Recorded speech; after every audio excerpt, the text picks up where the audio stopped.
Ô pessoal, professor Cal, tudo bom? Pessoal, essa semana, a gente está começando aí as aulas, né? A volta às aulas aí, depois desse mês de férias de vocês. Quero colocar diante de vocês que as aulas vão ser à distância, né?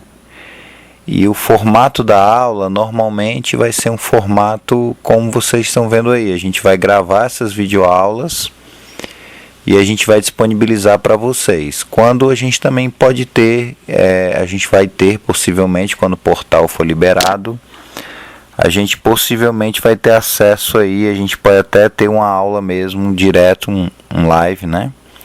Então os formatos podem ser diversos, um podcast, né? E entre outras coisas aí que a gente vai estar trabalhando, né? Nesse período aí de pandemia que ainda a gente está em quarentena, ok?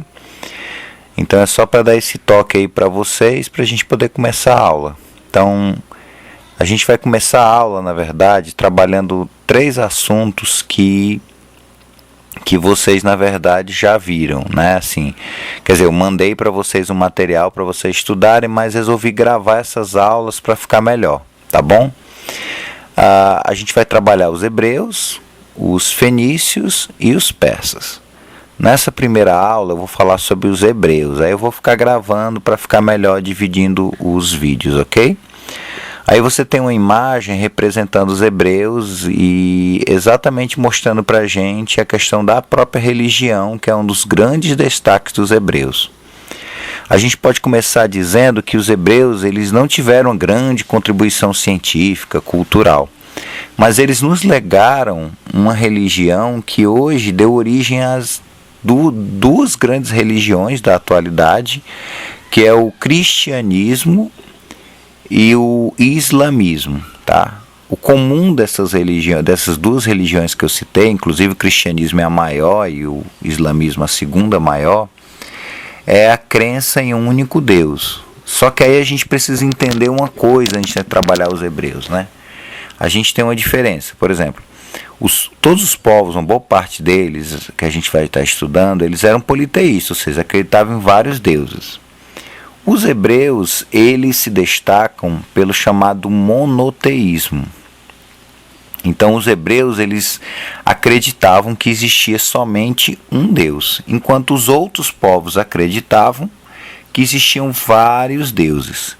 Aí surge uma dúvida que talvez o aluno tenha de uma diferença entre monoteísmo e a monolatria, tá? O monoteísmo é a crença que só existe um Deus e que não existe nenhum outro Deus. A monolatria, você acredita que os outros deuses existem, mas você adora somente um Deus. No caso dos hebreus, é o monoteísmo, tá? Eles descartam a existência de qualquer outro Deus e eles se dedicam exclusivamente a esse Deus. Aí você está vendo uma imagem representando um ponto muito importante dos hebreus, tá? Vou voltar aqui. Que é exatamente a questão desse destaque da religião, chamado tabernáculo, que a gente vai falar daqui a pouquinho. Aqui representa o povo cultuando a esse Deus, representado exatamente através do tabernáculo. E o mais curioso é que esse Deus ele fica no centro de tudo, né, da própria vida dos hebreus de forma geral, tá bom? Então vamos trabalhando com calma para vocês poderem entender o que está sendo explicado. Vou passar para frente, tá? Primeiro a gente precisa ter uma localização geográfica. Os hebreus eles viviam na verdade no que a gente chama hoje de Palestina. Hoje a Palestina você tem o Estado palestino e você tem o Estado de Israel, né? Essa região ela é uma região que em termos climáticos não era tão interessante porque praticamente não chove e o clima é bem seco mesmo. Mas eles tinham dois destaques na verdade, que eu estou mostrando para vocês aí no mapinha, né? Dá uma olhadinha aqui que você está vendo que aqui, ó, onde eu estou botando a setinha, aqui é a região da Palestina. Se você perceber, é uma região muito interessante. Por quê? Porque aqui desse lado você tem o Egito e do outro lado você tem a Mesopotâmia. Tá? Então, normalmente, os povos que saíam do Egito passavam pela região da Palestina para chegar na Mesopotâmia. E da Mesopotâmia também para chegar no Egito. Como era região de passagem, era uma região muito interessante na questão comercial e também uma região extremamente disputada. Tá? Então, os hebreus eles viviam numa região extremamente disputada porque era uma região de passagem. Tá? Um outro ponto também se pensa, espera aí, se a região ela é seca, então como é que eles vão sobreviver? Eles têm rios, né? Mas o rio principal deles é o chamado Rio Jordão, né? É um rio, inclusive, que existe até os dias atuais, né? E você vê que esse rio ele vai possibilitar para o povo água, né? Que em regiões secas é considerado uma riqueza essencial, né? Em algumas situações até mais valoroso do que o próprio ouro, né? Ou qualquer outro metal que a gente considera de grande valor, tá bom? Então é uma região muito disputada, foi muito disputada durante muito tempo, por isso que os hebreus tiveram que lutar ardorosamente, não só para tomar a terra, como também para manter a terra. Isso predominou durante muito tempo. Quando a gente fala dos hebreus, a gente precisa ter em mente que ele é um povo de origem semita. Quando a gente fala que ele é um povo de origem semita, significa dizer que esse povo ele tem origem num dos descendentes de Noé. Tá? Noé teria tido 3 filhos, Sem, Cã e Jafé. E Sem teria sido exatamente de Sem que teria vindo os hebreus, tá? Por isso que a gente fala que ele é um povo de origem semita. Não era só eles não, tá? Os povos, por exemplo, os cananitas, né, na terra que eles vão habitar, os fenícios e outros povos, eles também eram de origem semita. Tá? Então, de certa forma, eles eram parentes, né? Uma dúvida é o seguinte, mas os hebreus, eles vieram de onde? Eles vieram da região da Mesopotâmia. O grande nome, o grande destaque dos hebreus foi Abraão. E Abraão morava na Mesopotâmia, tá? Então, no final das contas, eles são mesopotâmicos, né? Então, esse é um ponto importante. Um outro ponto importante também é que os hebreus, que não existem mais os hebreus, né? Eles dão origem a 2 povos atuais, aos judeus e aos árabes. Inclusive, acho que foi no início do século XX, foi feito um mapeamento genético, comparando os judeus e árabes, e eles teriam constatado que eles seriam parentes, né? Pela tradição,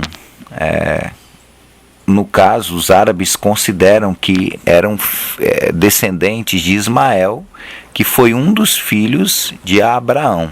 Abraão teria tido Isaac e teria tido Ismael, né? Ismael foi expulso, e a gente pode ver bem rapidamente o que aconteceu, e deu origem aos árabes. E no caso de Isaac, deu origem, né, deu continuidade e acabou dando origem a um povo judeu. Um outro ponto também que fica é o seguinte, mas onde é que a gente tira as informações sobre os hebreus? Assim, a gente não tem, assim, a gente tem achados arqueológicos, né, e tudo, mas normalmente a maior fonte de informação que nós temos é na primeira parte da Bíblia, Bíblia dos cristãos, né? Que é exatamente o que a gente chama de Velho Testamento, tá?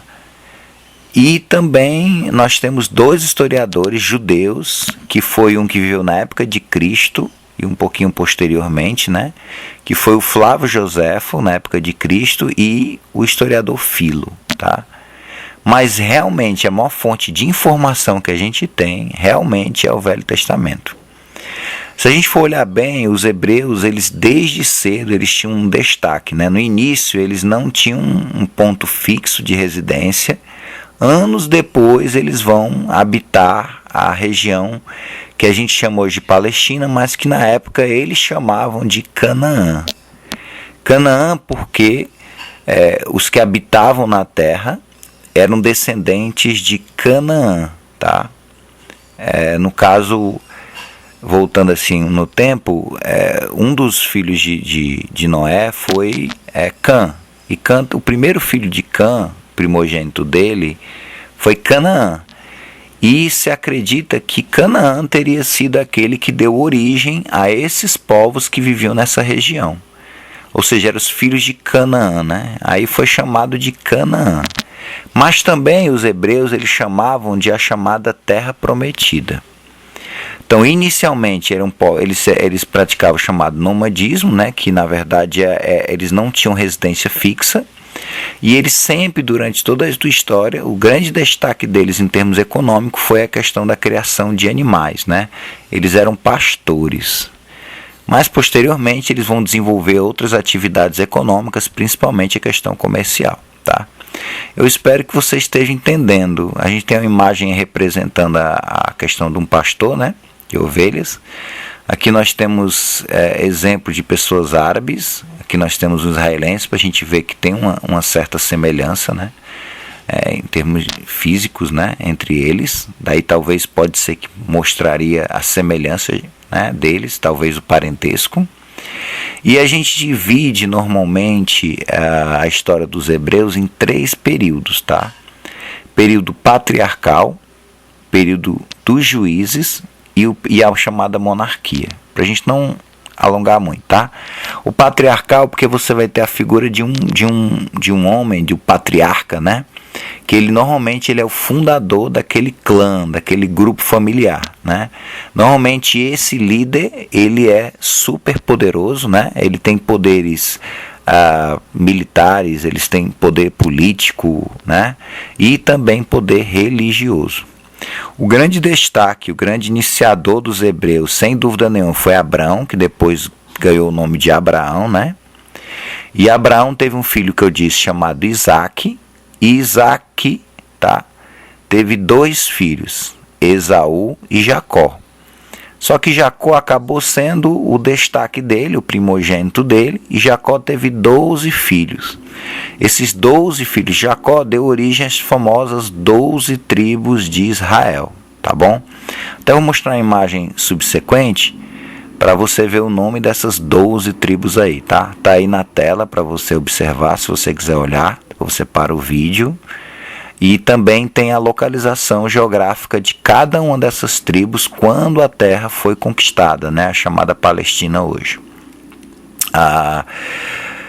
A gente vai trabalhar alguns momentos desse momento patriarcal, que é exatamente uma situação que aconteceu, foi uma situação de grande seca que aconteceu na região de Canaã, né? Porque eles estavam vivendo ali, mas não tinham dominado totalmente a região. E aí aconteceu de ter uma seca muito grande e essas tribos acabaram migrando para o Egito, onde eles ficaram mais de 400 anos no Egito. Aí os egípcios no início tratavam eles muito bem, aquela coisa toda, mas aí começou uma antipatia grande, principalmente porque os hebreus eles chegaram na época em que os egípcios estavam sendo dominados por um povo estrangeiro, os Hicsos. E os hebreus acabaram ficando do lado dos Hicsos, né, no início, e quando os Hicsos foram expulsos do Egito, provavelmente, como eles, hebreus, estavam associados a esse povo estrangeiro, eles acabaram sendo maltratados, foram escravizados. Aí nesse meio tempo apareceu um outro patriarca, que foi Moisés, que liderou a saída dos hebreus do Egito, que foi exatamente chamado Êxodo, né, que é a chamada saída dos hebreus. Aí teve um momento da passagem do Mar Vermelho e tal, que é contado pela Bíblia. E o grande destaque que a gente pode apontar é os chamados 10 mandamentos, ok? Estou até passando aqui, depois se você quiser olhar com calma, eu posso até mandar esse arquivo para vocês e tal, não vou explicar com detalhes, pela gente tem pouco tempo, né? Aqui é uma imagem representando um monte, que é considerado por eles um monte sagrado, que é o Monte Sinai, e no alto desse monte Deus teria aparecido para Moisés e entregou para ele, escrito pela própria mão de Deus, os chamados 10 mandamentos, que é como se fosse um resumo da lei deles, que eles têm várias leis, né? Aqui nós temos alguns exemplos, tem uma passagem da Bíblia que foi tirada, no livro de Êxodo, né? E a gente consegue perceber, por exemplo, alguns mandamentos. Por exemplo, não terás outro Deus além de mim, né? Não adorarás, não terás outro Deus além de mim, não fará imagem desses deuses, né? Não pode se curvar, você não pode usar o nome de Deus em vão, né? Tem que guardar o sábado, né? Eles trabalhavam 6 dias e no 7º dia eles folgavam. Não pode matar, adulterar, furtar e daí vai. Quando a gente olha esses mandamentos, a gente começa a perceber que a religião dos hebreus ele é uma religião ética, é uma religião pautada no cumprimento de mandamentos. Um outro ponto importante é que quando os hebreus eles saíram do Egito, essa saída deles, que houve até uma questão de morte de cordeiros e tal que foram sacrificados e tudo, aí essa saída espetacular do Egito foi comemorada através da chamada Páscoa, normalmente que é comemorada em abril, tanto por parte dos judeus como por parte dos cristãos. Aqui tem uma imagem representando o tabernáculo, que foi exatamente Deus que teria mandado Moisés fazer esse tabernáculo para ele poder se manifestar no meio do povo. Aqui nós temos a imagem da tenda. Dentro dessa tenda você tem a chamada Arca da Aliança, que é um símbolo da aliança de Deus com o homem. Aqui está uma imagem representando essa arca. E Deus se manifestaria. Aqui seria um altar, né, onde seria sacrificados animais como uma forma de purificação dos pecados, né, do povo. E normalmente Deus se manifestava nesse tabernáculo, que é uma das grandes marcas da questão dos hebreus, que eu falei, a questão da religião, né? Aí o que acontece? Eles passam aí pelo menos uns 40 anos no deserto. Deixa eu voltar aqui para a gente ver uma imagem, para mostrar mais ou menos o caminho para vocês entenderem direitinho. Pronto, tá aqui. Então, por exemplo, os hebreus eles saem aqui da região do Egito, beleza, está aqui na setinha. Aí eles vão, tá, olha a setinha, eles atravessam aqui pelo Mar Vermelho, pelo relato bíblico, e aí eles passam, teoricamente, eles chegariam aqui, ó. Aqui seria a região da Palestina.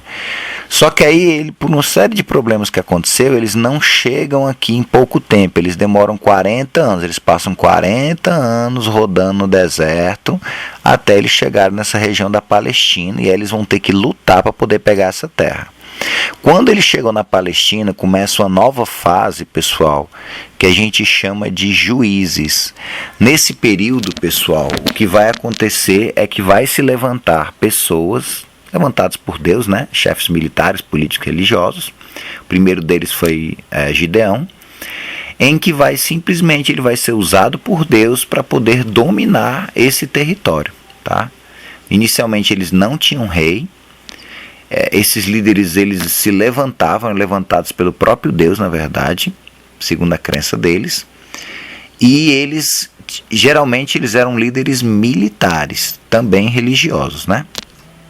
Posteriormente é que vai haver, por uma série de conflitos que vai haver dentro do próprio Israel mesmo, esses conflitos constantes, vai acabar gerando um desejo de unidade dessas tribos. Aí o que vai acontecer anos depois, né, que nós temos até a imagem, mas eu não vou explicar, né, que chama Jericó. Aqui tem uma imagem que eu vou até mostrar para vocês, que é a imagem representando o que seria Sansão, que teria sido um dos juízes famosos, né? Quer dizer, 3 juízes que se destacaram, que foi, no caso, o primeiro, que foi o Gideão, responsável por essa dominação inicial da região. Aí você vai ter a figura de Sansão, que está aí na tela, e Samuel. Uma das grandes lutas que esses juízes tinham em relação ao povo era a questão da mistura. Então o povo muitas vezes acabava idolatrando,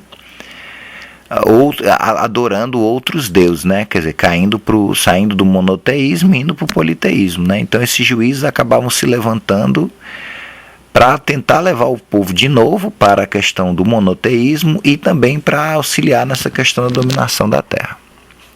O último período, para a gente não alongar mais, foi o chamado período da monarquia, onde aparece a figura do rei. O primeiro deles foi Saul, mas quem ganhou destaque foi Davi, porque que realmente concretizou a conquista da região e Jerusalém se tornou capital. E Salomão que teria construído o famoso Templo de Salomão, né? Que é conhecido, aqui tem uma réplica dele, que vocês estão vendo a imagem direitinho, tá bom? Não vou alongar mais pela questão do tempo. E aí após a morte de Salomão, que teve muitas obras públicas, então cobrava muitos impostos, gerou um certo desentendimento com o povo. Aí o filho dele, Roboão, acabou aí brigando com 10 tribos que se separaram, aí surgiu o estado de Israel, com capitais Samaria, e 2 tribos acabaram ficando com Roboão, que era o filho de Salomão, e acabou dando origem ao reino de Judá. Aí posteriormente o reino de Israel vai ser tomado pelos assírios e posteriormente também o de Judá vai ser invadido pelos babilônicos, que vão ser levados, vão passar 70 anos na Babilônia, no que a gente chama de cativeiro babilônico, tá bom? Não, novamente, estou indo rápido porque a gente já passou foi muito tempo, né? Mais do que o período determinado. Por fim, para a gente terminar essa aula, os hebreus eles foram dominados por vários povos, né? Foi dominado pelos assírios, né? Depois foram dominados Judá pelos caldeus, né? Questão dos babilônicos, né? O cativeiro babilônico que eu falei. Depois eles foram dominados pelos persas, depois por Alexandre o Grande, né? Depois pelos romanos, e aí eles foram depois expulsos pelo mundo na chamada diáspora, né? Porque eles se revoltaram contra a dominação dos romanos e os romanos decidiram expulsar eles da terra e até mudar o nome, e a terra passou a se chamar de Palestina, né? E aí eles só puderam voltar em 1948, assim, voltaram ao longo do tempo alguns, né? Mas o Estado de Israel foi criado depois da Segunda Guerra Mundial em 1948 pela ONU. Não vou entrar em detalhes pela questão do tempo. Aqui tem uma imagem representando os destaques dele em termos econômicos, agricultura, por exemplo, criação de animais, comércio, o monoteísmo que eu já expliquei para vocês. Eles também acreditavam na vinda de um Salvador para libertar eles e levar eles ao reino dos céus, né? Que é a questão do Messias. E também fala da questão dos livros dele de grande destaque, são 5 primeiros livros dele, que é chamado de a Torá, né? Ou que é chamado também o Pentateuco, tá? E fora isso, eles não tiveram nenhum destaque científico, eu já falei isso. Então eu vou encerrar a aula agora, agradeço aí a vocês, e terminar essa aula vocês dão um tempinho e já podem estar assistindo também a outra aula. Um grande abraço para vocês, pessoal, valeu!